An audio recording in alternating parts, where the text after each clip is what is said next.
Hello everyone and welcome back to the Kalispell Warhawks Dynasty. My name is MrHurriicane and today we are recapping the third season of the series and of course setting the stage for the off-season upcoming to get us ready for Season 4.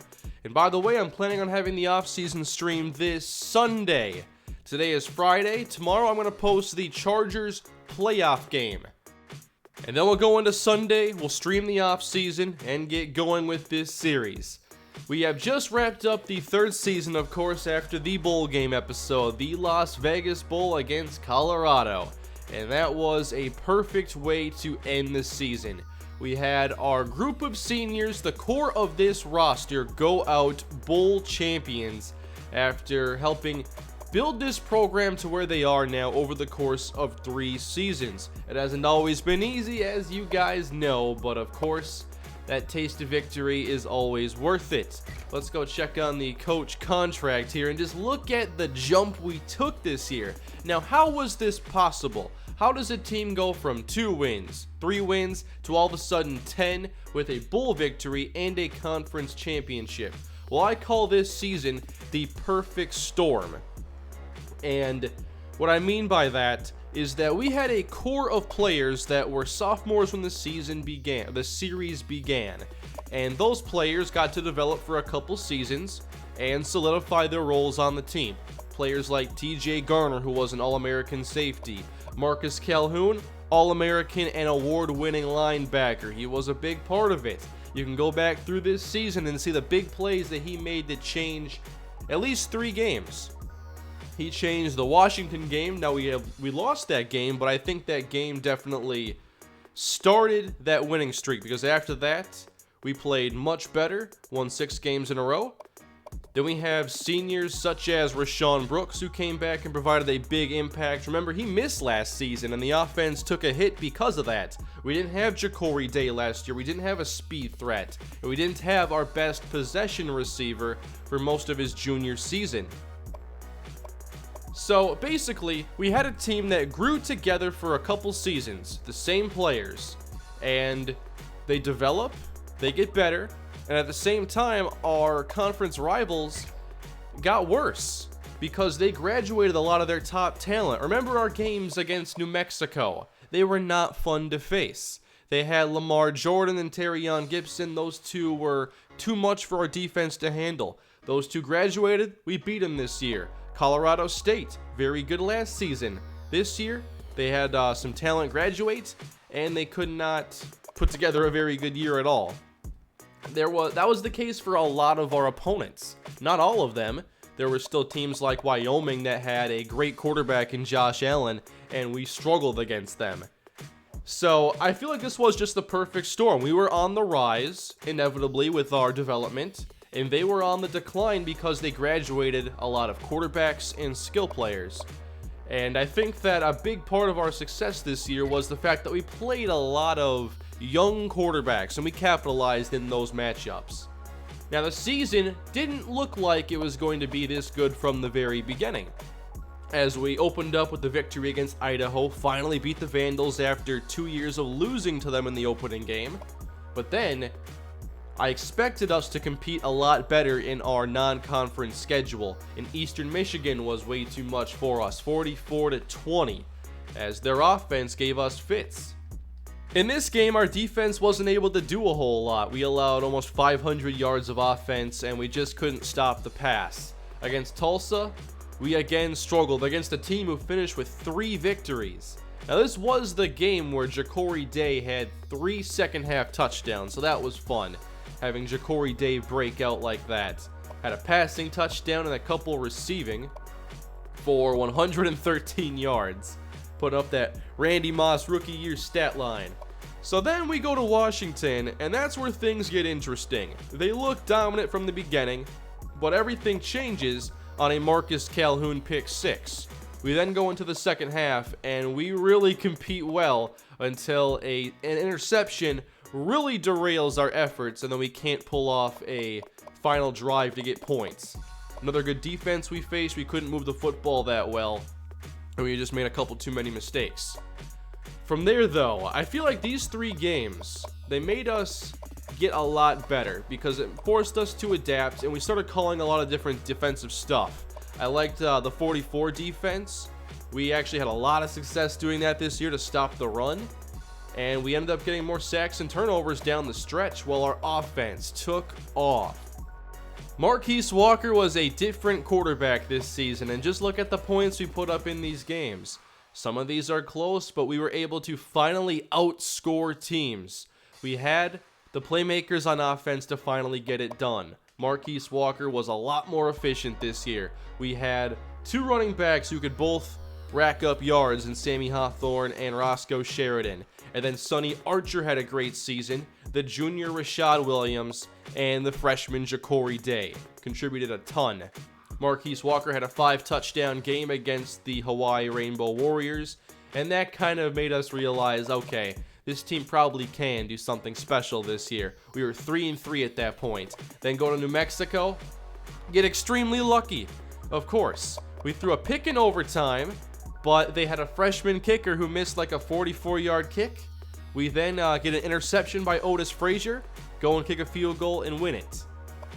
We had a couple of close games down the stretch, but ultimately we were just able to hang on. The Wyoming game was not very good. Again, our defense was kind of exposed there against a great quarterback.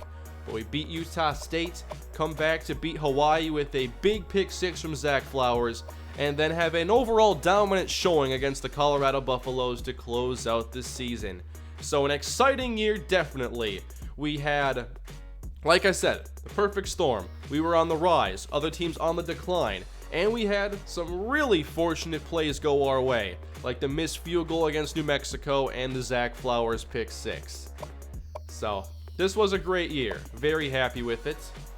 We never cracked the top 25, however, and we did get votes in the last round of polling. And now I haven't simmed past the bowl week stuff, so we might get some more votes or something afterwards. We'll see, but at least we have a little bit of recognition so far. We'll go to the conference standings here quick and just take a look. I thought this was going to be like a really good conference after last season. We had Boise State, Wyoming, and Colorado State and New Mexico were all really good, and I believe they were all ranked at like the same time, or at least close. I mean, we were staring up at the bottom of the division, or the conference, and it looked like it was going to be really tough to compete. Then we add BYU this season to the conference, and they were really good. But we did a fantastic job. Even though we were outscored this season, we allowed 3 more points than we actually scored and went 10-4.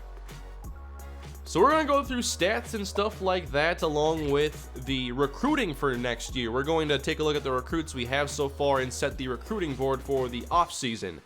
So the Heisman winner was Brent Stockstill from Mid-Tennessee State, as they have been a really good team and actually had a chance to land one of the top prospects in the league, Sharquez Towns, who ended up going to Miami.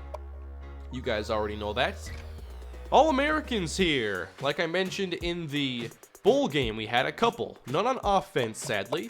But when you go to defense, Marcus Calhoun, TJ Garner, and Keith Britton, with Ja'Cory Day as a returner.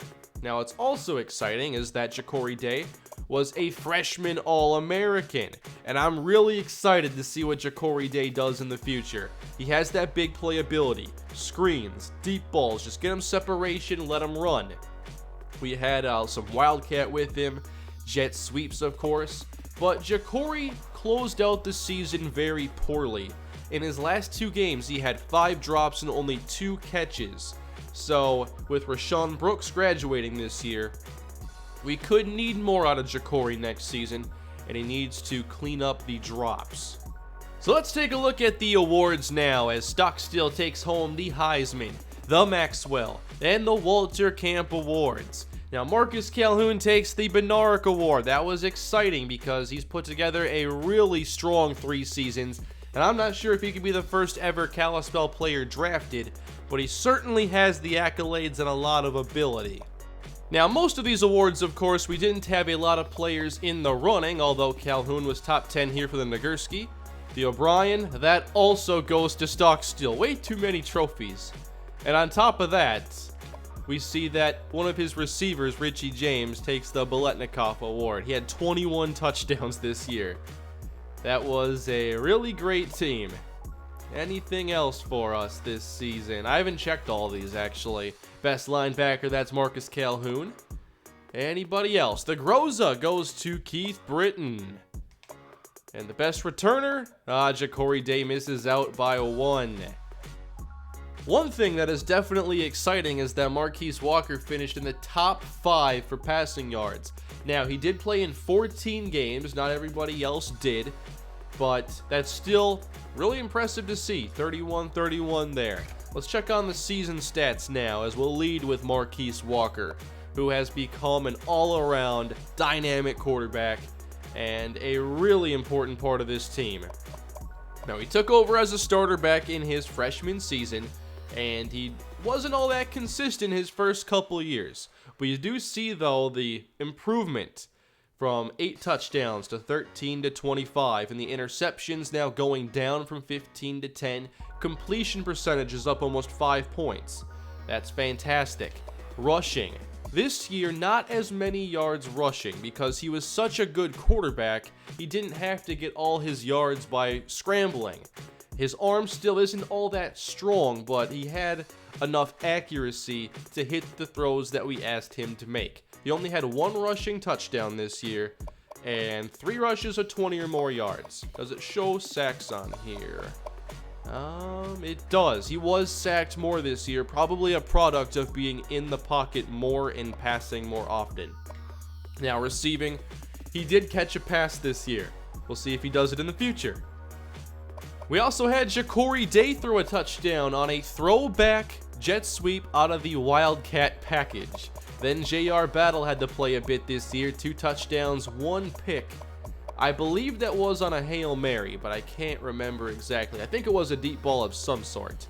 And J.R. Battle, we'll see if he is the starting quarterback in the future. Obviously, Walker still has another season, but Battle is a pocket passer who's been developing with us. And we got a good chance to see what he could do this year, and I was happy about that. Although it was mostly because Marquise Walker had to leave at least 4 games this year with injury, but came back to all of them. So, rushing. The true freshman Roscoe Sheridan from Boulder, Colorado, showed his potential this year, rushing for 779 yards and 6 touchdowns with a 5.3 average. Sammy Hawthorne was our lead back for a while, but of course Sheridan was more efficient and offered a lot of additional power. So Sammy still had 512 and 2 scores, including 1 in his final game as a senior. Another one of these players that has graduated. So here are the numbers now for Sammy over the course of his career, as he finishes with 1621 rushing yards and almost 500 receiving. The series, of course, began with Eddie Benson as our lead running back, and he was not very efficient that year. However, this season he did find a new role and did rush for 4 touchdowns on limited carries as a goal line back, but also had some extended playing time, well, not really extended, but a good deal of playing time in one of the games this season where he ran for a 37-yard touchdown. Ja'Cory Day wasn't as effective on the sweeps as I hoped, but you know we're going to come back to it a lot next season. Marquise Walker, again, 1 touchdown and a handful of sweeps and runs for other players. In the receiving game, 3 players with 7 touchdowns this year as we spread the football around very well. Rashad Williams put up 630 this season with 7 touchdowns. We again had a first-year tight end carry the offense, well, a lot of the offense anyway. Donnie Castillo had a lot of numbers last year with 732 and 68 catches. Of course, he got relegated to a 3rd tight end this season, and he didn't see a lot of playing time after the first half of the year. Now, Sonny Archer now holds the single-season record for receiving yards in a Kalispell uniform, as he was effective last year and even more so this season. And he showed some pretty consistent hands, I thought. He did have 6 drops this year. How many did Ja'Cory have? He had 8, but 5 of those came in the last 2 games, of course. Rashawn Brooks, 588 and 2 scores. It was great to see him back. Run blocking, better than anybody else on the team, it seemed. and being a good receiver at the same time, closing his career with the best game that we've seen him play. Now, he only finished with 7 drops in his whole career and 2 drops this season. We have to find a way to replace his possession receiver skill set, and I think we have some guys that could do that potentially. Sammy Hawthorne 2 touchdowns, Sheridan catches 1, Donnie no touchdowns this year, and Everett Whitfield did have 1 as a senior. Kendall Caldwell, it seemed every time he touched the football, big things were happening.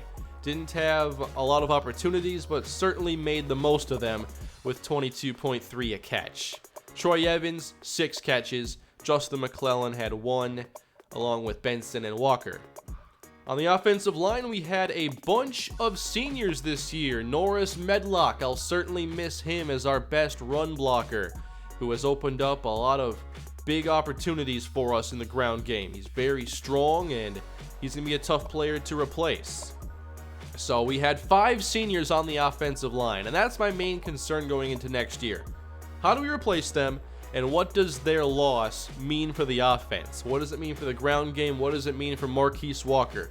Because the protection wasn't great this year, and we're about to start over on the offensive line.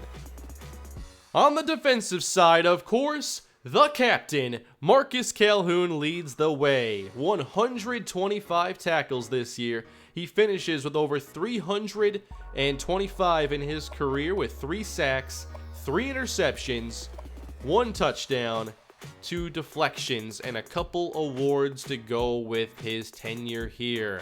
Marcus Calhoun was one of my favorite players over the course of these first 3 seasons. He was the perfect 3-down linebacker, and we saw his big playability. He is clutch. He comes up when we need him the most. He made great plays in the red zone to force turnovers on downs and just turnovers in general. I will miss our captain, TJ Garner.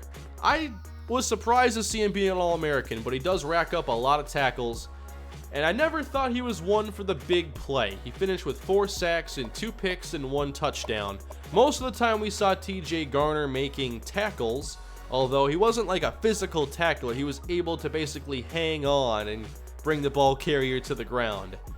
We had Otis Frazier, however, finish his year extremely well, and I'm excited to see his growth head into next season if he can remain physical and consistent. James Watson, I wish we would have had a bit more splash play from him, like we saw in his freshman year when he was coming into his own. Still, though, I think he's a solid edge defender, protector, and hopefully he can step up with the absence of Marcus Calhoun. Somebody has to play middle linebacker, and if I had to guess who that's going to be, I'd say it's going to be Zach Flowers. He had one of the best games out of any player this season. I forget which game it was. I bet I can find out here pretty quickly, though. But he had like double-digit tackles in this game, and I could not believe the performance that he put on the field. I believe it was the Nevada game, and that was the game that showed that Zach Flowers has a lot of potential.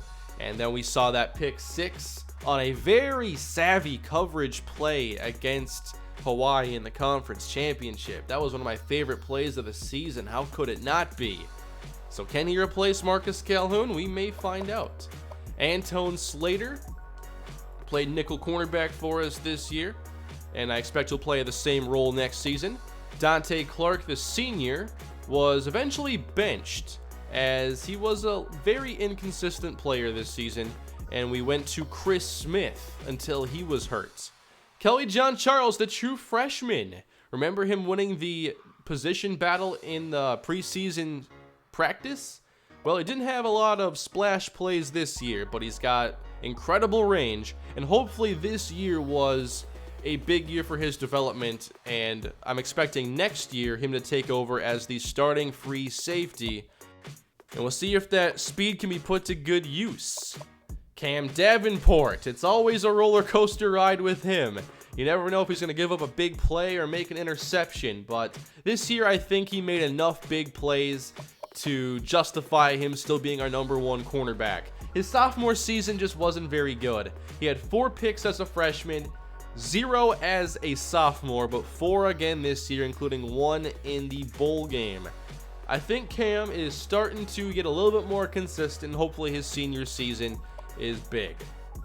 Brock Schultz, the streakiest player on this team. He can go 3 weeks without a sack, and then all of a sudden gets 3 in the same game. He gets his stats in bunches. Never cracked double-digit sacks, but 9 last year and 9 this season. That's very good. I'd still like to see us get more consistent along the defensive line, especially when we're facing top quarterbacks that are not going to make mistakes if we can't pressure them. Chris Smith, I'm really excited to see what he can do next year. I expect that he will be a starter. He's going to compete for that job, likely with Malcolm Tyson, who was redshirted this year. But when Smith was in the game, he looked like our best cornerback, and he didn't play for like 6 weeks. Came back in the bowl game, and immediate impact. When they threw his way, he was there to knock it away. He almost had an interception in the red zone. I'm excited to see Smith in the future. Lorenzo Easley had 4 sacks. Eugene Howell had 1. Easley, another senior on this team, who eventually started as Jared Merritt was struggling early as a true freshman. Lewis Towns will graduate as well. Hopefully Jared Merritt is ready to start next season because we certainly need him and the pass rush skill. And then a few more snaps going down the board here and tackles on interceptions, of course. In the return game, Ja'Cory Day did not have a touchdown, but he did give us a lot of short fields and solid returns to about the 35-40 yard line. He had a chance to take a couple back where it looked like he was going to be able to go the distance, but maybe next year we'll finally see that happen. So now I want to go check on the team stats and just see how we fared against our conference rivals. As we finished with the number 2 offense in the Mountain West, and that was the 2nd ranked passing offense, but a more lower ranked, actually the last ranked rushing offense. Points per game, we were 4th. Passing touchdowns 2nd, and rushing touchdowns looks like 2nd to last. When it came to defense, we allowed a lot of yardage, the worst defense in the conference. And I'm guessing our pass defense was worse. It was, but our rush defense was alright. Teams were just so effective at passing on us, they didn't have to run the football that much. We gave up a lot of points, and we were lucky to somehow go 10-4, allowing more points than we scored. When we lost, it wasn't very pretty. 30 sacks as a team, which was actually 3rd in the conference. But I still say that we were just so streaky. We'd have really good games and really bad games. I wouldn't mind a bit more middle ground. Interceptions, more around the middle. I'd like to get some more takeaways in the future. How about our 3rd down percent? We were 3rd in the conference, and that was certainly a big part of our success this year. Red zone. Okay, I gotta see this. We were 90% scoring in the red zone, and when it came to touchdowns, we are still not as good as I would like to be, settling far more than I want to. We've taken too many sacks in the red zone, and we don't have a lot of red zone threats in the passing game, but probably could make better use of the ones we do have. Rashad Williams would be our number 1 guy there. One of my favorite stats is always turnover differential, and we finished -1 this year, which I'm sure is way better than the first 2 years of the series, but I still want to be more in this area right here. Don't want to turn the football over a ton, but I certainly want to play aggressive and force turnovers. So we've basically covered this season now. We've covered all the ground, the whole rundown of the schedule, the awards, and the stats. So just take a look at the players that we are going to be graduating. TJ Garner, our kicker, Keith Britton, and many others, including Marcus Calhoun. We are graduating 18 seniors this year, and hopefully we have the players ready to replace them, because I don't want a big drop-off next year. And continue to build this program up. I love to see the defense take some strides, but we have many key seniors to replace. And before we worry about, matching the success of this year or passing it up, we have to find a way to replace a lot of production and a lot of key roles on both sides of the football. Along with our kicker, we're graduating players all over the place. Now, one of the boosts this year we had was from our true freshmen. We had Roscoe Sheridan and Ja'Cory Day help the offense. Now, I did not want to redshirt those guys because I thought this season could be really good. We certainly outperformed my expectations, but I thought this team could at least be good. And I wanted to compete for a bowl game in the last year of our core being on the team. The Marcus Calhouns and TJ Garners and this whole offensive line. I wanted to go for a bowl game, so I didn't have a problem playing Roscoe Sheridan because I thought he was the best running back, or Ja'Cory Day because he was easily the speediest player on the offense and the most dynamic for big plays. So I had to play those guys now, including Rashad Williams, and I'm very happy with those decisions. Now, what we could have done instead was redshirt Donnie Castillo. I still planned on making him part of the offense this year, but unfortunately, Donnie did not have a great year, and that's why he became the number 3 tight end. So he did spend his sophomore season this year, and then he'll have his junior season next year.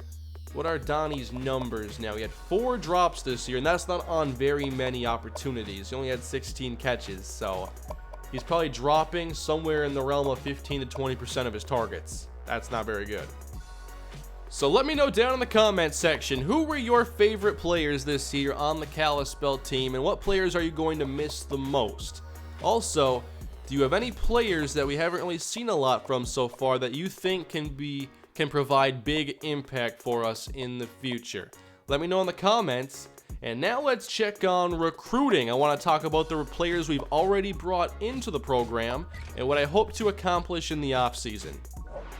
And I have miscounted, actually. We have 20 seniors, not 18.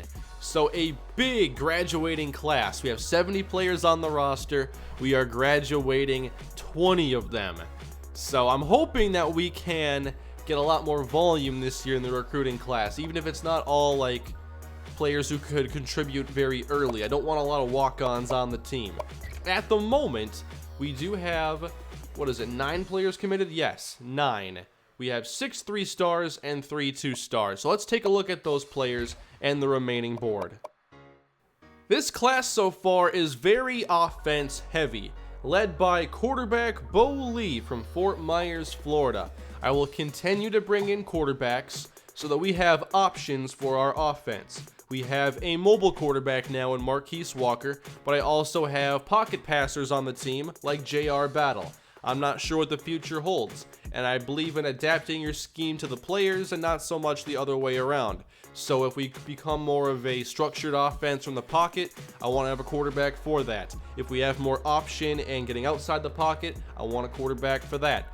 Now, Bo Lee, I'm not sure if he's ever going to have the arm to be a starting quarterback for us, but he's going to be good depth, I feel, and maybe he can play another position. We'll see his other traits, but maybe fullback, or I'm not sure if he can catch the football and play tight end, but maybe there's another role for him. Lamar Williams, here's a player to be excited about. From Myrtle Grove, Florida, 6'5", 206, and he is a burner. 92 speed with spectacular catch ability, doesn't have the greatest hands but does run good routes. So I have to make the decision, do we play Lamar Williams next year or do we redshirt him and try to get him a little bit more refined and get a couple of good years out of him? Marion Triplett, the defensive end from Wyoming. This was a big signing for us. He has 81 speed, 88 acceleration, along with 77 finesse and 74 block shedding. I'm not sure if he'll play as a freshman, but I certainly think he has a very high ceiling. And I like the athleticism combined with some good skill already. So maybe a couple years down the line, he can be a player that can get a lot of pass rush production for us. We will graduate 2 running backs this year, and that will leave only 2 on the roster. So I had to go find some more running backs. Terrence McKinley III is one that we have gotten a commitment from, 5'8", 212. And I already compared him in the video he committed in to Matt Asiata. Now, Asiata, not the most exciting player. He's not dynamic, but he is reliable in terms of catching the football, not fumbling, and blocking. That's what McKinley brings to the table. He's not a very dynamic player, but he may have a role used on like third downs or something of that nature. I do think he'll get some playing time next year. One of the roles I was worried about filling going into next year was possession receiver. I thought that Rashawn Brooks would be one of the more difficult players to replace, but I think we found a good player in Amonte Jones, 6'2", 205 from Billings, Montana. He doesn't have any dynamic athleticism, but I do think that after a couple of years he will have that skill set that will allow him to be a possession receiver. He does have pretty good hands right now, but he's not going to be a guy we're going to ask to make a lot of spectacular plays. Maybe the best player we've gotten a commitment from so far is Glenn Hayes from Athens, Alabama, 5'9", 213. That was a build that I thought would have him play running back, but he's actually a phenomenal cover player. He has 90 speed, 80 agility, 87 acceleration, 86 man, 81 zone. There is a chance he plays as a true freshman, and I think that the logical thing for him is to play in that nickel spot, covering the slot receivers who are quick, but maybe even play on the outside. I mean, 5'9" doesn't mean you can't play on the outside. It does mean you're at a disadvantage against taller receivers, but I can't deny this kind of ability. This was a big signing for us, and I think he even has some good return skills. Then there's Bryce Wiley, and he, in all likelihood, will play as a true freshman. This was another very big recruit for us, 85 pass block and 82 impact blocking.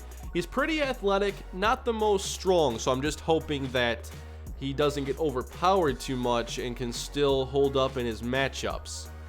Shelton Colbert, we also got a commitment from him from Rockwood, Tennessee, 6'7", 313. He's a better run blocker than pass blocker, and I wonder if he'll play as a true freshman. I'm worried about that pass blocking, but at least he does have a strength in run blocking, and his strength is pretty good. And the 9th player we've got a commitment from is Chris Harrison, pass rusher from Washington. And he has 75 speed, 75 strength, has some power rushing ability, some block shedding as well. I don't think he'll play early. He's well-rounded without a primary strength right now, and I just want to see him develop for a couple years, and then I think he'll come into his own. And I think if we're patient, he will be a very good player. So I'd still like to replace all of our seniors, however that might not be the easiest thing to do, as we only got 9 commits and need 11 more to get to 20. So here are the players remaining. Jay Ewing. He is a big press cornerback, and I thought we'd have a really good chance to land him during the season. Unfortunately, we have Rutgers giving us a problem here. They offered him a scholarship, he visited there, and now they are in the lead. Check out the skill set though. At 6'2" with speed and acceleration, he can cover in both man and zone and press up at the line. That's a player everybody's gonna want. Then there is Alex Hardy from Hawaii. 6'1", 215, but the skills to be a linebacker on all 3 downs, I believe. He has adequate speed and acceleration, pretty good tackler, and coverage ability. Probably wouldn't play very early, however. Then there's Richard Sykes from Milwaukee, Wisconsin, another good athlete. Currently we are in first place for him, and he has speed, acceleration, and I think he's going to play defensive back, although he has some quarterback skill. He's just not very accurate. But regardless, he's got a lot of talent, and I think he'll be a starter somewhere. I'm still trying to get defensive tackles. There are a few on this list, and Ken Dennis is one from Maryland. Unfortunately, 3 teams are in this race. We, along with Rutgers and Maryland. I'm just trying to get some more pass rush help, but this is another intense recruiting battle. And then there's Bobby Hill. Are we in first place? We are for him. And he has some pretty good skills here with the power move and finesse, but I think he needs some development still. And then he only has 1 offer. So this is probably going to be one that we do go for, because I'm going to be pretty thin, I think, on points, considering I want to get a lot of players, so it's going to be harder to dump a lot into just a handful like we would in the past. Fred Marshall, This would be a tremendous commit for us if we could get one from him. But currently, this is a battle between us and Baylor and some other teams that are pretty close. How many offers? Just us. You can tell I like pass rushers. Aaron Pierre. He's a 69 overall, 3-star player and a finesse rusher. Just trying to get as many pass rushers as I can. Also trying to get a kicker. Jeff Childs here. Now we're in first place, but Childs probably wouldn't play as a freshman. He doesn't have the strongest leg, but he is very accurate. We have given him the only offer. I'd be okay getting a commit from him and then sitting him for a couple years even. Wide receiver Aaron Barrett. I've tried finding some more receiver talent to develop, and he's got good athleticism, 89 speed, 90 acceleration, but the receiver skills are a bit raw at this point. Here is Jason Page from Sweetwater, Tennessee. Now, he probably wouldn't play for quite a while, but I'm okay getting players like him and developing them as opposed to the walk-ons that never really have a great chance to get playing time. Here is wide receiver Andy Allen, as we found him late in the season. 85 speed, 70 acceleration, so not the most dynamic, but 91 spectacular catch. Here is Andy Colbert from Tennessee, as I would like to develop some more offensive line players. He might not be ready very early, as is the case for a lot of these players, but I'm okay developing players for a few years and then playing them when they are ready. Justin Mansfield from North Dakota. His skill set is more towards zone coverage, 88 speed. He would need some time to develop. And then there's Chris Guillory, as we have fallen out of this race. K-State running away with it. Guillory is a player that I thought could replace someone like Sonny Archer when he graduates, but unfortunately, we're likely not going to win this one. So I'll have to see what I want to do in terms of the off-season plan this time around. A lot of these players are kind of underwhelming, so I'll have to find my favorites and then decide, do we just go find some other players who don't have many offers and try to get commitments from them, or how do we play this? Because graduating 20 is tough when you're talking about replacing all of those players. We've only gotten 9 commits so far. I'm not sure how many more we can get out of these players here. So let me know your favorites down in the comments section. Now we will sim to the end of bowl season and see who won the national championship. I know you were all looking forward to that. The awaited game between Arkansas State and Marshall. We'll get there soon. And we have reached the end of the season now. Let's go check on the bowl results. We know Kalispell won theirs. Wyoming won their bowl game. They finished with 8 victories. Nevada did not do too well in the Idaho Potato Bowl as they lost 41-7. Boise State does win their bowl game. That is 3 for the Mountain West. New Mexico loses theirs. I'm not sure there were any more. Oh, yes, there was. BYU. They win their bowl game. That's 4. Not bad. Not bad for a down year, I think, from our conference. Air Force did lose theirs to Wake Forest. And Minnesota beats TCU. Clemson, after winning the national championship, they only go 8-5 this season, but win their bowl game. Hawaii, they win theirs. That's 5 for our conference. Impressive stuff. Alabama loses to Mid-Tennessee State. The powerhouse down there in Tennessee continues to build. What? Colorado State made it to a bowl game and they lost to finish 4-9? What is going on here? Anyway, we're getting down to the high-profile bowl games. And Arkansas State takes home the Crystal Ball, 38-31. What a year for Arkansas State. Where did this come from? 4 touchdowns from their quarterback. Not bad. That team is amazing. Then we had Louisiana Monroe defeat Miami, Ohio. Oh, that's not a BCS bowl game. Cotton Bowl goes to Texas. Orange Bowl goes to Florida State. Sugar Bowl goes to LSU in a low-scoring game. The Fiesta Bowl to Kansas State, and the Rose Bowl won by UCLA.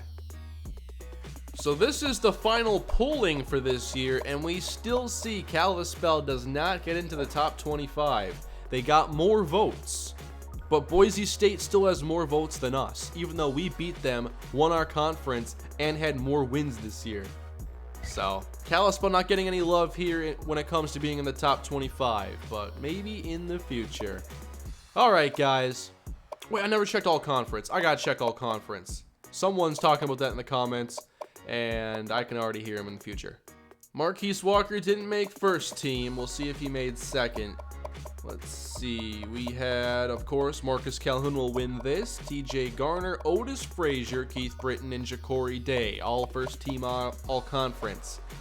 And no second teamers on offense. James Watson is all conference, as is Cam Davenport, Calvin Rowe. Where's the love for the offense, though? They were way better than the defense. Sure, the defense had some star players, but we gotta see Marquise Walker get some recognition here. Anyway, guys, that will do it for this Season 3 recap, and thank you for making this series so much fun. We are now 6 months into the series. I can't believe how much ground we've already covered, and we're already graduating the core of the team that we began with. That's wild to think about. But you know how it is here in Dynasty. We will move on, we'll find new players to build around, and we'll do it all over again. Thanks for watching, everybody. Please leave your feedback down below in the comments section. Subscribe for much more Kalispell Dynasty on the way. And I will see you next time. Have a great day.